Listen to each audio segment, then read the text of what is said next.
Hey everybody, this is Fragger here, and this is going to be my final update for The Darkness. I'm going to be doing a quick wrap-up of a few things in the game itself, a few explanations of a few things that I didn't get really any time to talk about in the actual game, and also poking around a few things in the extras menu for all the content that you unlock, and a few other things of that nature. Also, a few other interesting things that exist inside of the game, and maybe even poking around the multiplayer. First and foremost, this is the meatpacking area that we visit how many times in the game?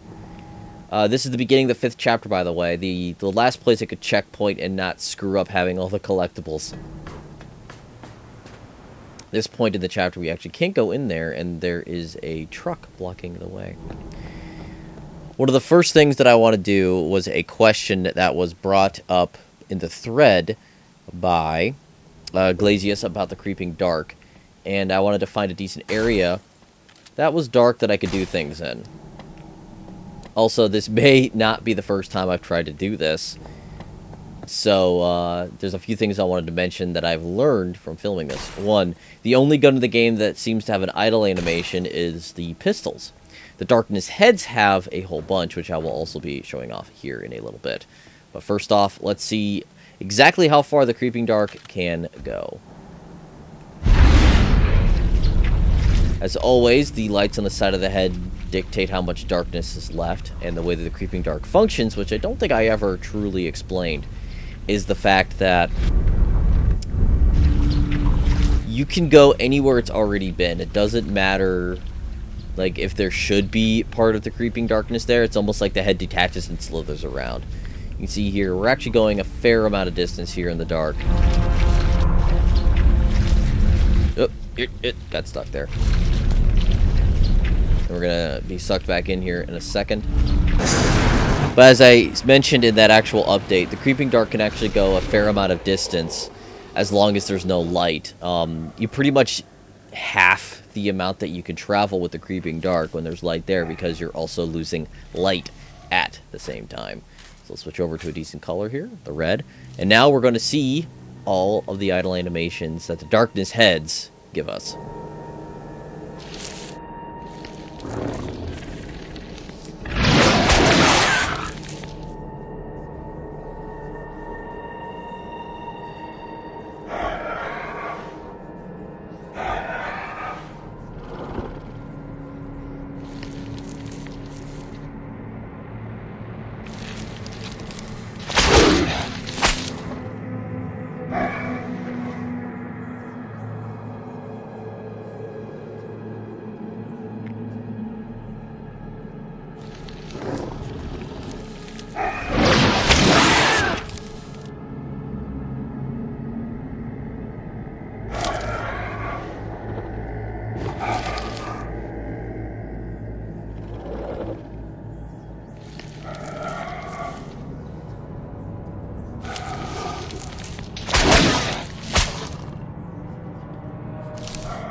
So that's pretty much most of the idle animations for the Darkness heads.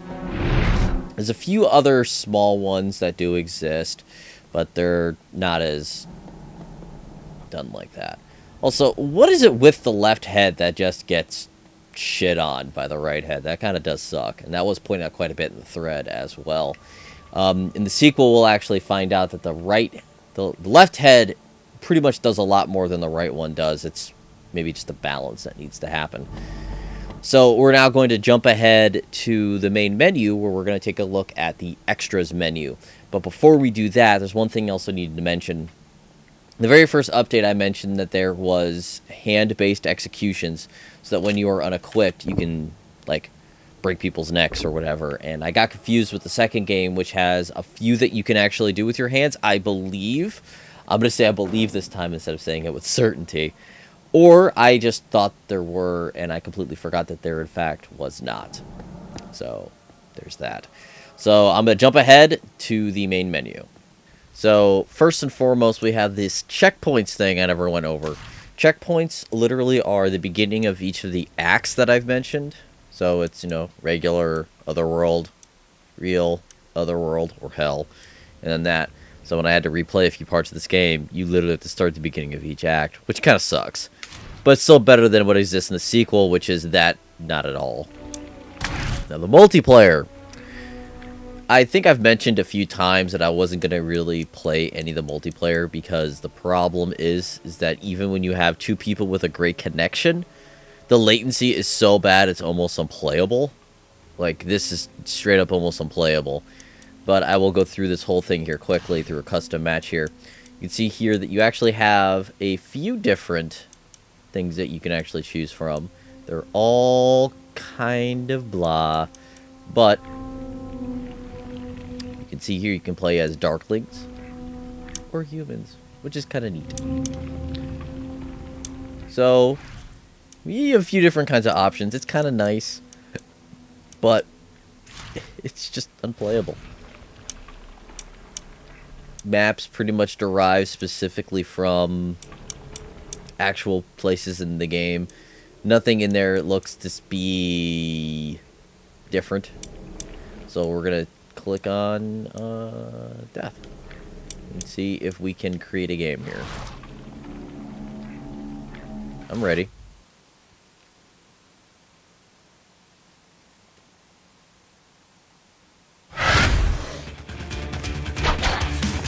You can see here as the Darkling we have a really terribly animated like hand grab, just kind of silly.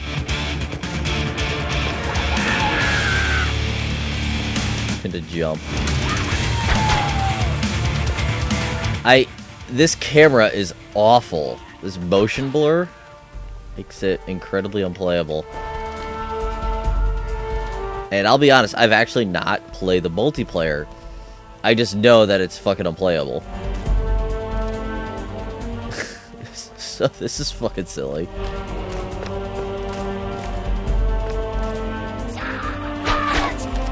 And that's the jump, is a leap on there.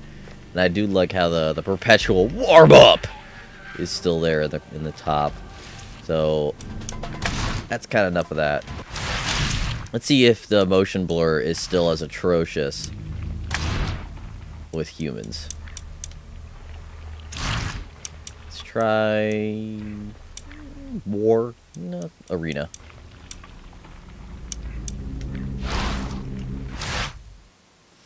Because that motion blur was really bad as humans. Nope, not as bad with humans.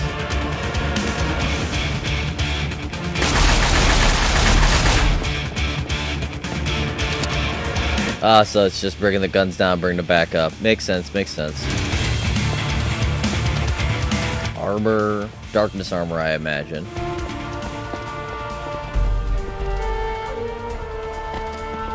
Kind of a nicely modeled, or rendered, sorry, ammo box there. There's most likely weapon pickups when you're actually playing. But yeah, fairly generic. Dudes with guns versus dudes without guns, which is incredibly rare to work well. If I had a flashlight, that'd be super nice. I can actually look at these. I do like the fact that all the weapon cartridges seem to actually be modeled showing the different weapons in mind, which is actually kind of not what I was expecting to be well done in this. Hey, look, it's a gun over there floating.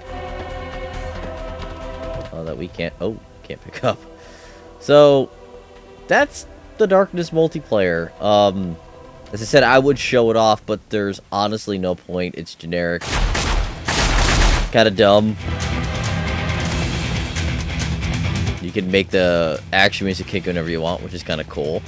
But there's honestly nothing else I can really show off about it. I mean, if I was able to get a whole group together and actually sit down and play it, then that'd be entirely a different story. But I'm not going to get people drunk enough to where they think that this is a good idea, because that would probably give them alcohol poisoning.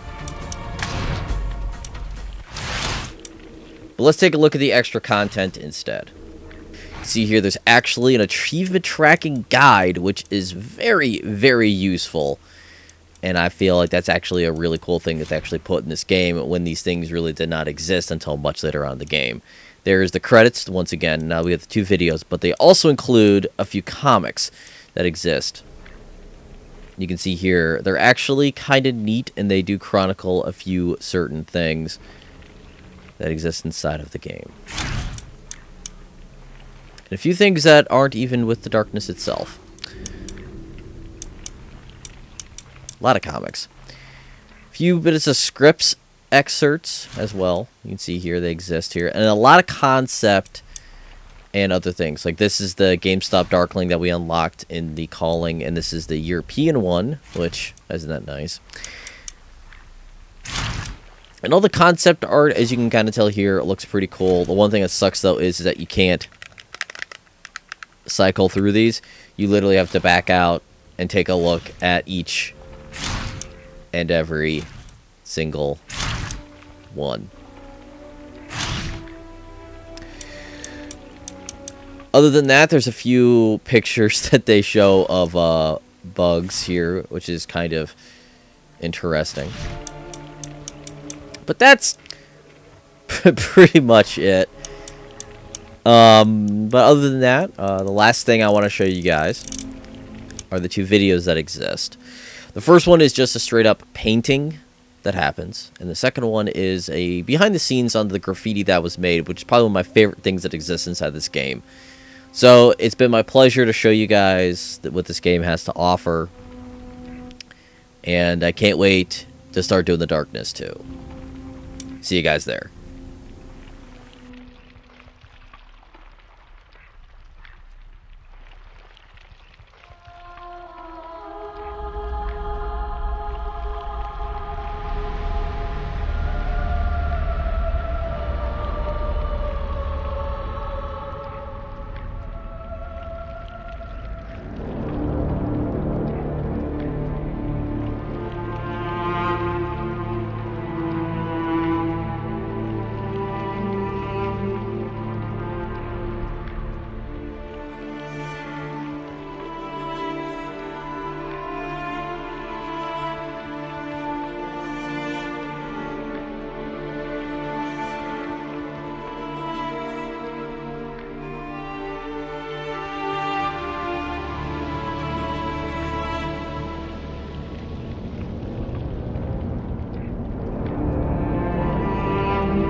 This is Jens Mattis, art director on The Darkness. You're watching a short little featurette that I made on the graffiti sessions that we had for the game. The painters who were kind enough to help us out with this are all sort of Swedish elite when it comes to graffiti art, and some of them are still active, so that's why we had to make sure that they're all anonymous.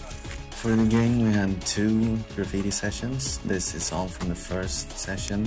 Everything that you see I recorded on my cell phone, so that's why the quality is so crappy. When we started making the game, we went to New York and took lots of pictures of graffiti art in New York. Obviously there's sort of a copyright on that stuff, so we couldn't really have that in the final game. So we did our own sessions instead, which was great because then we could get exactly what we wanted. A painting would take several hours to do, depending on what it is. This is a type of painting called a throw-up, which is a bit faster. This is the final sort of photograph. This is what the texture looks like, and this is what it looks like in the game. Now, at this point, the game is not finished yet, and we haven't sort of selected all the locations for these bigger paintings. So some of them will be in different places compared to what you see here, because when I'm making this little featurette, it's a few months before the game is done. We went down to a small town in Sweden called Norrköping, where they have like a wall that you can paint stuff on. So lots of Swedish graffiti artists travel there because, you know, it's legal. We really wanted some sort of old school type New Yorky look to the graffiti art. This is a good example of that. And again, this is what the final photograph looks like.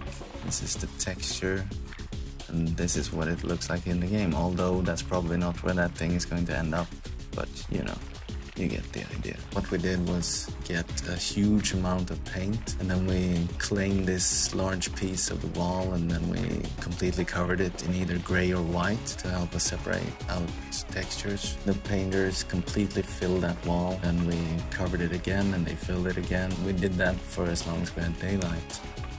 Photograph, texture, and in the game.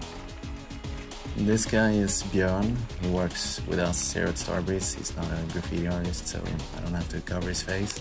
He's an art student right now, so he was very precious about his pig, that it was just perfect. That's why he's standing here for so long. And he pitches in with us and makes a few levels here and there for our games.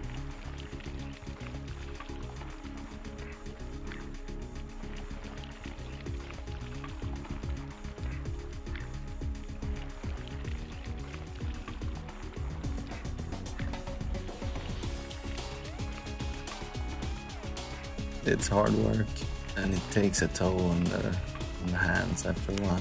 I feel a bit guilty because we left a huge mess by the end of the day. We'd been there painting for like 12-13 hours straight, and we just couldn't find a place to dump all the garbage, and we couldn't fit it in the car, and yeah, so we just left it. So if anyone who's watching this was the person who had to pick that stuff up, you can send a bill to us here at Starbreeze.